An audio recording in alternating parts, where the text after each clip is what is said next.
વિદ્યાર્થી મિત્રો, આજે 15મી ઓગસ્ટ છે એટલે કે ભારતનો સ્વાતંત્ર્ય દિન।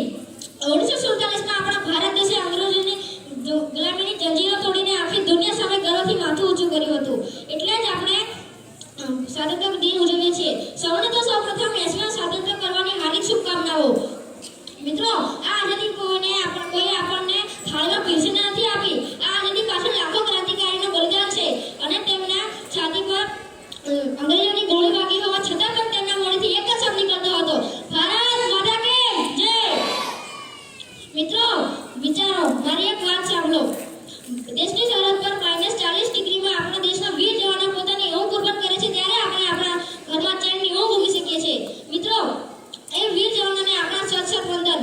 મિત્રો, એ વિચારો, એ 23 વર્ષના ભગતસિંહ જેમણે ફાંસીના વાંસળે જતા ડર ન હતો, પરંતુ તેમણે દેશ માટે મરવાનો ગર્વ હતો, અને એ સુભાષચંદ્ર બોઝ જેમણે કે ગર્જના કરી હતી કે તમે મને લોહી આપો, હું તમને આઝાદી આપીશ, અને એ ચંદ્રશેખર આઝાદ જેમણે શપથ લીધા હતા કે જીવતે જીવ અંગ્રેજ સરકાર મને ક્યારેય પકડી નહીં શકે। એવા સિંહ જેવા ક્રાંતિકારીના ખમીરને કારણે આજે આપણે મુક્ત આકાશમાં શ્વાસ લઈ રહ્યા છીએ। મિત્રો, આપણે શાળામાં ભણી છે, પરંતુ આપણો દેશ પ્રત્યેનો જોશ અને જજ્બો કોઈથી ઓછો નથી।